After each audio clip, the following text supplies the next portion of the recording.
Chers amis, plaisir de vous retrouver. Alors je sais que ce que l'on va faire aujourd'hui, ça va être de l'animation avec des os. Mais c'est quelque chose que beaucoup de personnes cherchent et beaucoup de personnes ne savent pas faire. C'est-à-dire, déjà c'est bien d'animer avec les os, si vous ne savez pas faire ça, on va l'apprendre très rapidement et très simplement. Mais aussi donner une espèce de souplesse naturelle. Vous voyez, si on bouge un premier os, que les autres suivent de manière naturelle. Donc ça pourrait être le cas d'oreilles souples, d'une peau souple, d'une queue souple, enfin voilà, de plein de choses différentes. Et ça peut permettre de faire beaucoup de choses. On pourrait animer une chaîne, on pourrait animer plein de choses de cette façon-là. Alors, on va tout de suite dans le vif du sujet. Pensez à vous abonner, laissez-moi des commentaires, car c'est important pour le soutien de la chaîne. Likez la vidéo, mettez la petite cloche pour être au courant des prochaines vidéos, car je vais essayer de vous donner beaucoup d'astuces et tout ça pour vous aider dans vos créations. J'espère relancer des lives prochainement, donc si ça vous intéresse, restez à l'écoute et faites-moi part de votre intérêt dans les commentaires. Proposez-moi par exemple un horaire qui vous irait dans la semaine, quelque chose comme ça, et on attaque tout de suite. Alors là, nous avons notre cube ici, on va le masquer pour l'instant, donc je fais un petit clic ici, je vais afficher mes touches du clavier pour que vous voyez un petit peu ce que je fais, hop, et voilà. Pour créer des os, pour animer quelque chose dans Blender, on va passer ici en mode objet sur ajouter.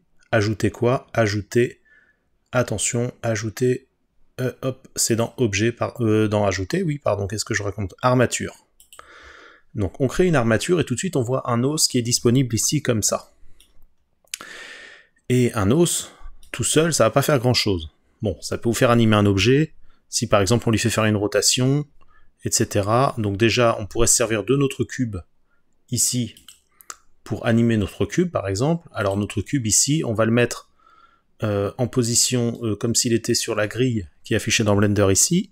Donc pour ça, touche raccourci de déplacement, G, Z, et je le déplace de 1 mètre, comme ça il est parfaitement posé sur la grille. Petit problème, mon cube est un peu grand, donc je vais faire un S, qui est pour modifier la taille, /2. J'ai fait une faute de frappe, S /2, comme ça je divise sa taille par 2. Je me mets avec la touche 1 du pavé numérique, je vois ma vue de face, GZ, je déplace et je le mets à la racine ici de ma chaîne d'os ici. Si je veux l'animer avec cet os là, alors déjà le problème c'est que je ne vois plus mon os. Pour voir l'os tout en voyant le cube, eh ben, je sélectionne mon os ici. Alors si vous ne le voyez plus du tout, vous pouvez le sélectionner dans la collection ici. Et je vais ici dans les réglages d'os, ici. Vous voyez le petit os en vert qui est là, propriété de l'os. Affichage dans la vue 3D, je déplie ce menu-là. C'est plutôt... Attendez, qu'est-ce que je vous raconte là? Oui, voilà, c'est ça, pardon. Vous allez, en fait, quand vous avez sélectionné l'os ici, vous allez sur les propriétés ici de l'armature plutôt, de l'objet directement, et pas les propriétés de l'os ici.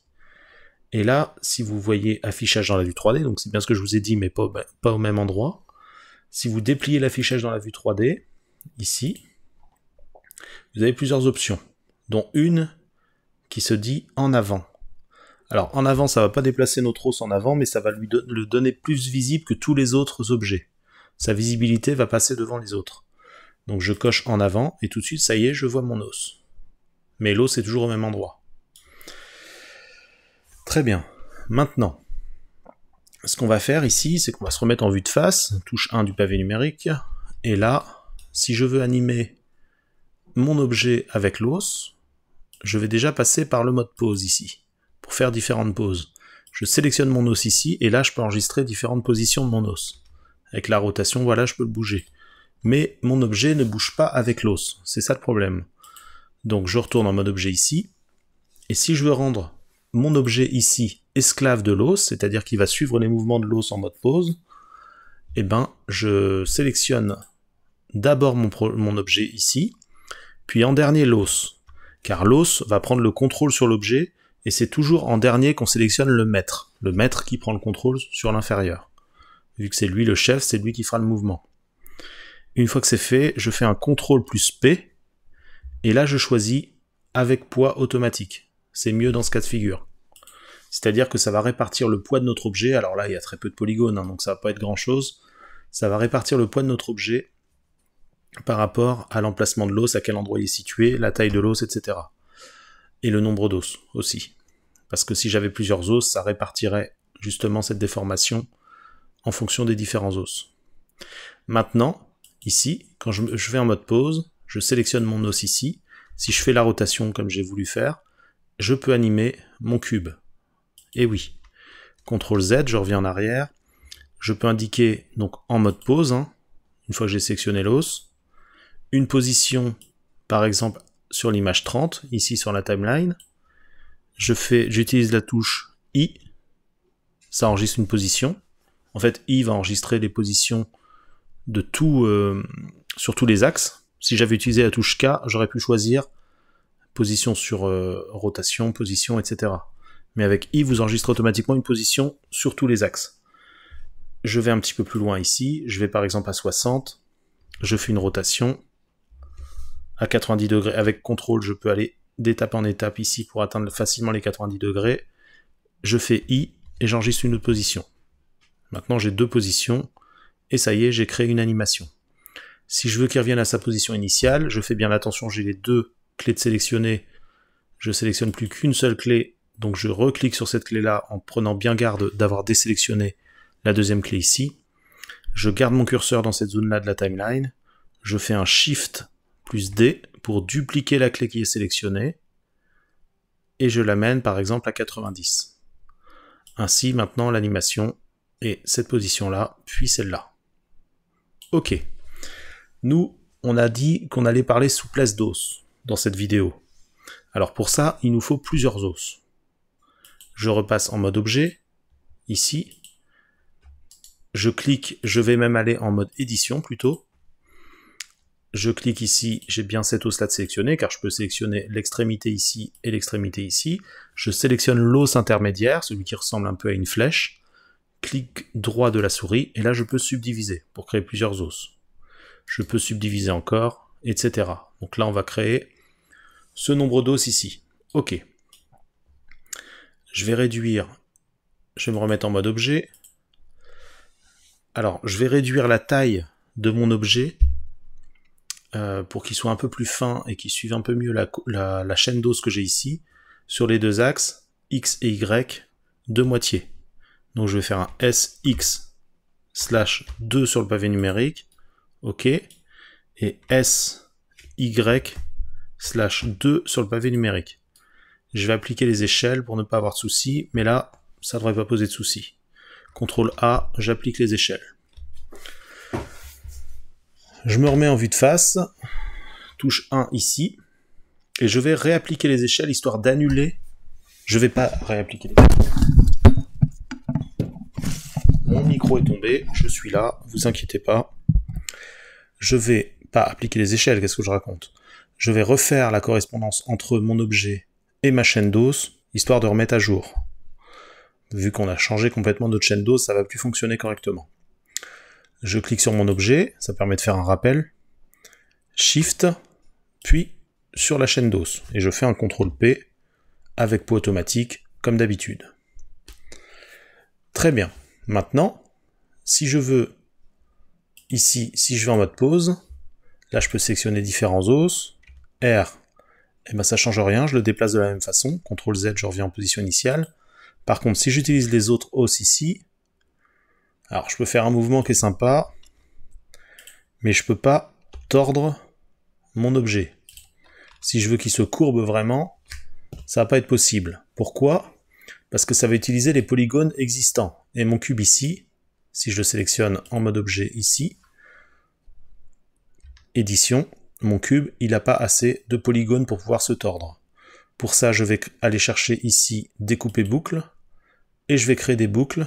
Je présente mon curseur sur un des segments où je veux qu'il y ait la boucle, et ça me propose la boucle, ici en jaune. C'est une prévisualisation de la boucle que je vais avoir si je clique sur le bouton gauche. Je clique, ça me va bien, je clique, et je clique, voilà. On va créer ça comme boucle, c'est largement suffisant. Je retourne en mode objet, je resélectionne ma chaîne d'os, et je retourne en mode pause.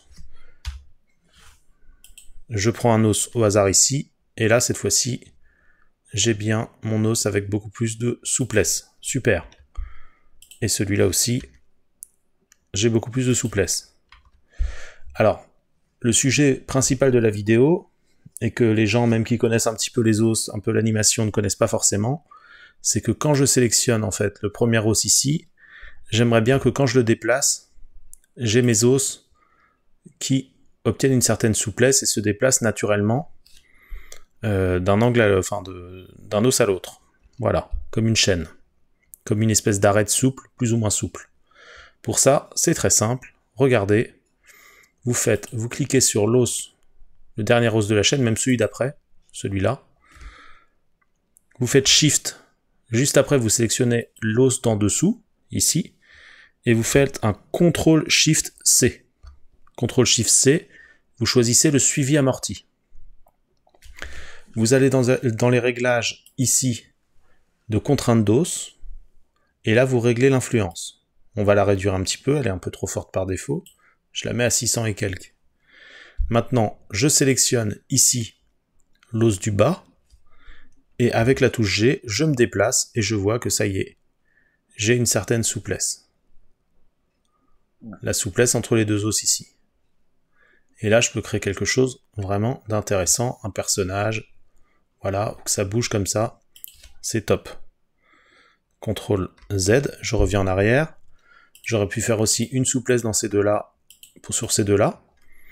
Et pour ça, eh ben, je vais faire l'opération différemment. Je prends l'os de fin ici, Shift, je prends celui juste avant.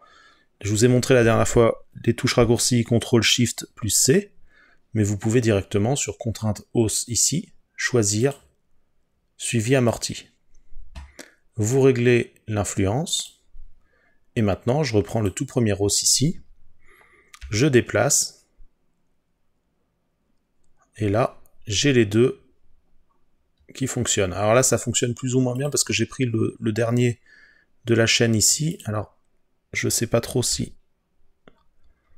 ça lui donne une souplesse. Normalement il ne faut pas prendre le tout dernier ici, mais vous aurez compris, si je prends celui-là plus celui-là, CTRL SHIFT C, suivi amorti, je prends celui-là, je déplace, bon, là c'est pareil. C'est compliqué, je réduis l'influence, et là c'est bon, ça fonctionne. Et comme ça, j'ai une souplesse, j'ai plusieurs souplesses. Et vous pouvez faire ça sur tous les os pour avoir plus ou moins de souplesse en réglant l'influence. Et comme ça, ici, hop. Alors, si vous déplacez par contre en mode objet, vous enregistrez différentes clés sur votre armature, vous n'allez pas avoir la souplesse en question. Il faut vraiment être en mode pause et prendre un os qui est inférieur à la courbe, à la zone que vous avez précédemment. Et là, par exemple, si vous sélectionnez par exemple ici une position, donc là on avait, là on utilise les mêmes positions, c'est-à-dire le déplacement du premier os, sauf que cette fois-ci, on a une certaine souplesse qui s'applique. J'espère que cette vidéo vous a plu. Si vous en voulez d'autres, surtout partagez la vidéo, abonnez-vous, likez, laissez un commentaire, ça fait toujours plaisir. Proposez-moi d'autres vidéos. Et si vous vous abonnez à la chaîne, d'ailleurs, vous allez avoir accès à beaucoup d'autres tutos, beaucoup plus premium, toutes les vidéos en avance. En fait, dès que je les mets en ligne, elles sont directement accessibles pour vous. Ceux qui sont abonnés, c'est pas très cher, c'est 4 ou 5 euros à peu près. C'est le prix de 2 cafés ou un café par mois. Hein. Franchement, c'est pas grand-chose. Et ça soutient largement la chaîne. Et voilà quoi. Vous allez pouvoir avoir toutes les vidéos en avance, c'est-à-dire dès que je poste une vidéo, dès que je mets une vidéo en ligne, elle est directement accessible pour les abonnés. Les autres, c'est toujours